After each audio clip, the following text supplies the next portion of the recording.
عزیز یاد رکھیں، اللہ کی رضا ہر جگہ پیش نظر ہو۔ میرے رسول کریم صلی اللہ تعالی علیہ وسلم کی عالی مرتبت خدمت میں ایک جنگ کے موقع پر صحابہ نے عرض کیا تھا کہ یا رسول اللہ صلی اللہ تعالی علیہ وسلم فلاں آدمی بڑی ہمت سے لڑ رہا ہے، جہاد کر رہا ہے، بڑی بات ہے۔ تو حضور نے فرمایا یہ جہنمی ہے۔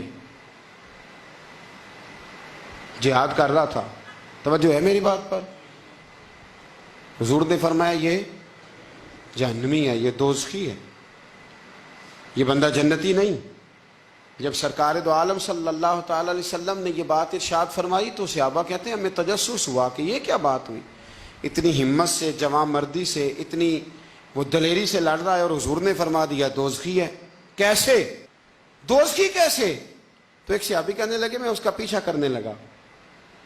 جب پیچھا کرنے لگا تو اس پر نا کچھ زخم کاری لگ گئے تھے، زخم گہرے تھے، وہ زخموں کو برداشت نہ کر سکا اور ایک مقام ایسا آیا کہ اس نے خود اپنے پیٹ میں خنجر لگا کے، پیوست کر کے، خنجر مار کے یا تلوار مار کے یا نیزہ مار کے اس نے خودکشی کر لی، زخموں کی تاب نہ لا سکا۔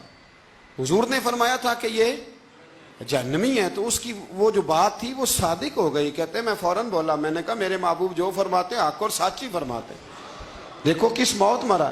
اب اس پر مفسرین نے لکھا ہے کہ وہ بندہ جو گھر سے نکلا تھا نا، تو وہ دین کے لیے لڑنے نہیں نکلا تھا، وہ قومیت کے لیے لڑنے آیا تھا کہ میرا سارا قبیلہ گیا ہے تو مجھے بھی جانا چاہیے، ہماری قوم سے فلانی قوم ٹکرائی ہے تو لہذا ہمیں۔ اس کی نیت میں، ارادے میں دین، للہیت اور خلوص شامل ہے۔ اس کی دلیل وہ حدیث ہے جس میں حضور نے فرمایا کہ عالم بھی، سخی بھی اور شہید بھی اس وجہ سے جہنم میں جائیں گے معاذ اللہ کہ ان کی خدمات کی وجہ اللہ کی رضا نہیں تھی، خدمات کی وجہ ذاتی شہرت تھی، بہادری کے دعوے تھے، سخاوت کا سبب یہ تھا کہ لوگ انہیں سخی کہیں۔ خلوص والا جو عمل ہوتا ہے نا، خلوص والا، وہ تو بڑا تھوڑا بھی ہو تو قبول ہوتا ہے۔ اس میں بڑی دیکھیں نا، اللہ کی بارگاہ میں مقدار نہیں دیکھی جاتی، معیار دیکھا جاتا ہے۔ مقدار نہیں دیکھی جاتی، معیار دیکھا جاتا ہے۔ نبی کریم علیہ السلام نے ایک جنگ کے موقع پہ اعلان کیا کہ ہر بندہ چندے میں حصہ دے، قحط کا زمانہ ہے، بہت زیادہ مال کی ضرورت ہے، ہر آدمی آئے، حصہ ڈالے، آگے بڑھے۔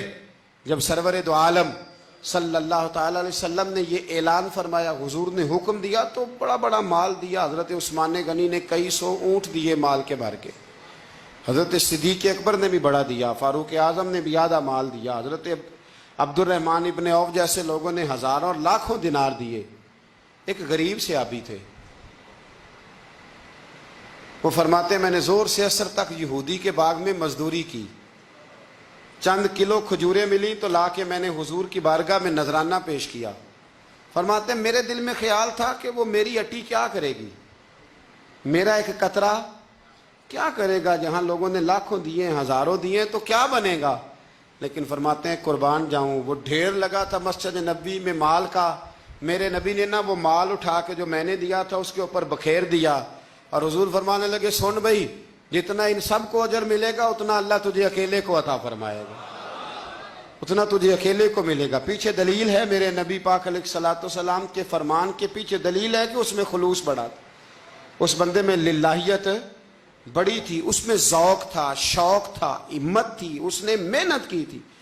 تو خلوص والا تھوڑا عمل بھی زیادہ ہو گیا۔ چھوڑیں ریاکاریاں، چھوڑیں تصنع، کوئی بھی کام کریں تو پہلے دل سے فتویٰ پوچھیں، پہلے اپنے آپ سے پوچھیں کہ یہ جو کام میں کر رہا ہوں، جس طرف میں جا رہا ہوں، یہ بات درست ہے کہ نہیں۔ پھر جب آپ سمجھ لیں کہ بات درست ہے، پھر اس پر اور محنت کریں اور خلوص کا مظاہرہ کریں۔ اب جب نماز کی نیت کے لیے کھڑے ہوں تو پھر ایک دفعہ نیت، یہ جو نیت ہوتی ہے نا نماز کی، اس کا مقصد بھی یہ ہوتا ہے کہ ذرا نا جسم کا قبلہ بھی ٹھیک کر لو، ارادے کا قبلہ بھی ٹھیک کر لو، ذرا نا درست کر لو اپنے آپ کو۔ نیت المومن خیر من عملہ، مومن کی نیت اس کے عمل سے بھی بہتر ہوتی ہے۔ دعا کرتا ہوں اللہ کی بارگاہ میں اللہ ہمیں اپنی اور اپنے محبوب کی رضا نصیب فرمائے۔ آخر دعوانا الحمدللہ۔